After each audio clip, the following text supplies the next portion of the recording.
سلام، خیلی خوش اومدین. با یه آموزش آشپزی دیگه در خدمتتونیم.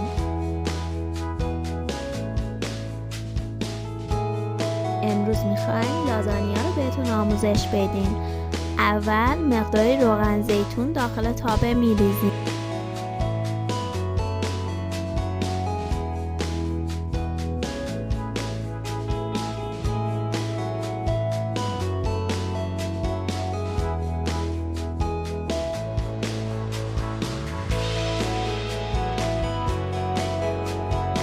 روغن کمی داغ شد، پیاز رو بهش اضافه میکنیم و تفت میدیم تا طلایی بشه.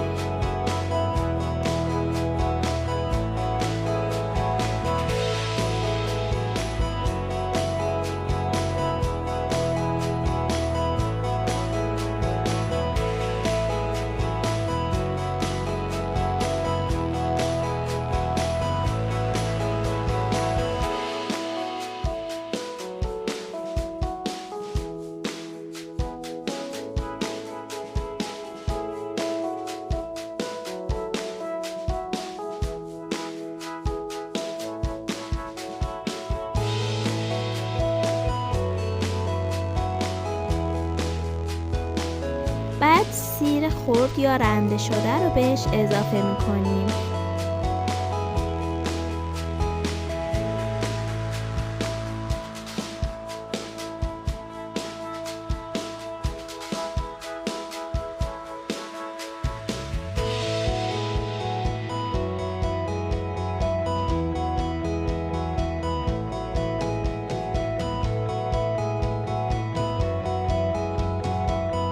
حالا مقداری زردچوبه و فلفل اضافه میکنیم و تفت میدیم.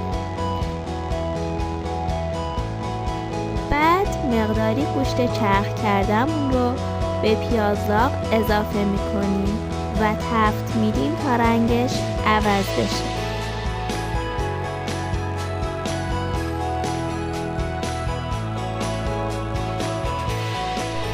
دوستای گلم لطفاً ما رو سابسکرایب کنید، لایک و کامنت هم فراموش نشه.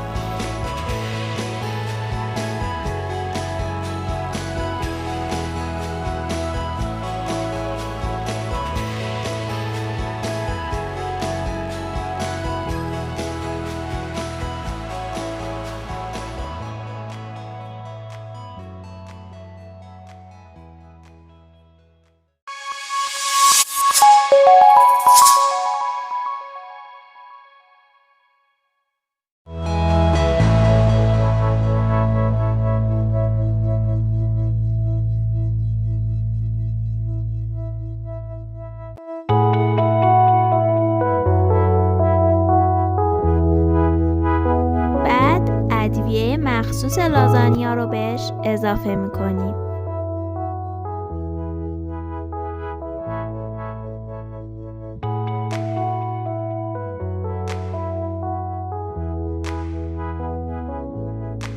بعد از اینکه رنگ گوشت تغییر کرد، وقتشه که قارچ هامون رو بهش اضافه کنیم.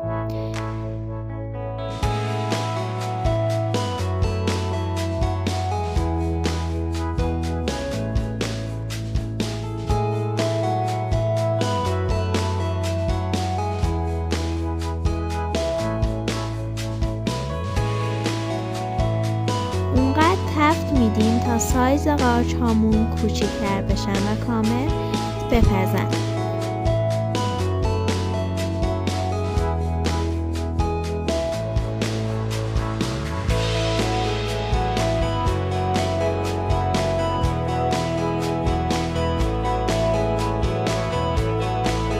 در این مرحله کمی آب لیمو اضافه میکنیم تا رنگ قارچ ها سیاه نشه و موادمون خوش طعم‌تر بشه.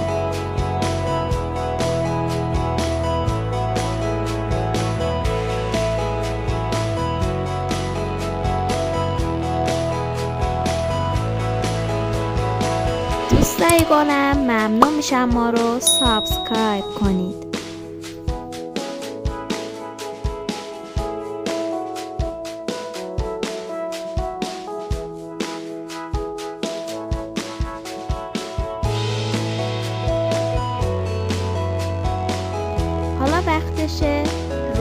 به موادمون اضافه کنیم تا خوش رنگتر و خوش طعم بشه. حالا مواد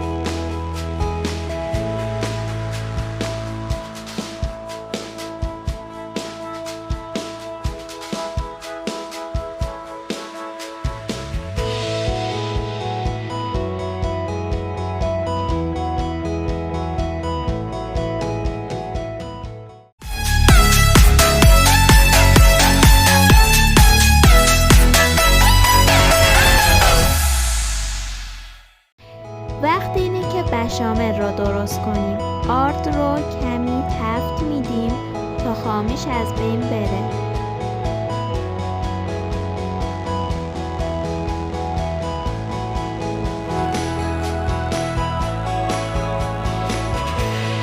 بعد تره رو بهش اضافه میکنیم.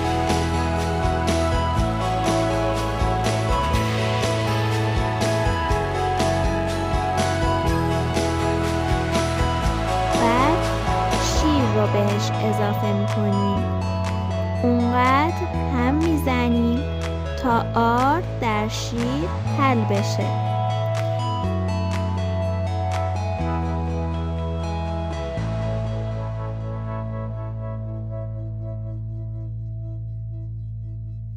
تو این مرحله اصلا عجله نکنید. حدود 15 الی 20 دقیقه باید به هم زدن ادامه بدیم تا مواد غلیظ بشه.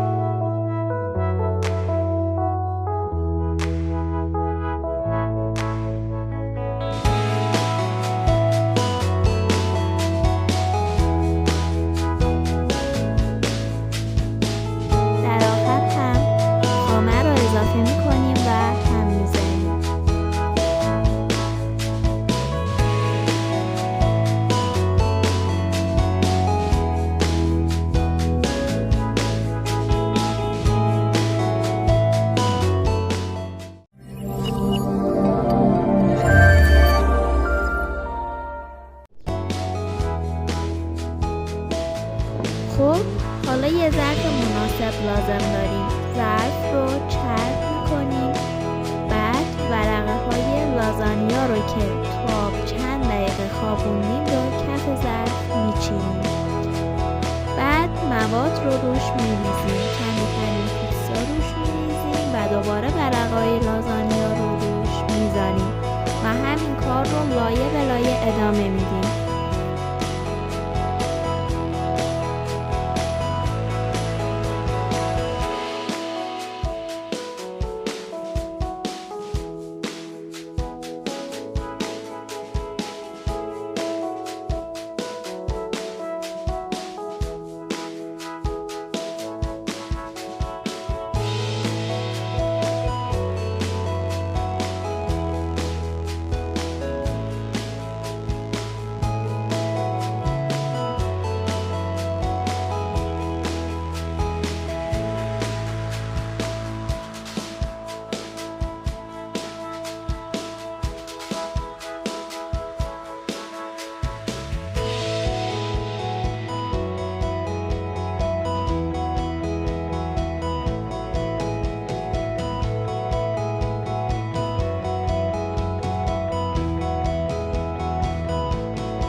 در آخر سس بشامل رو روی لایه آخر می‌ریزیم.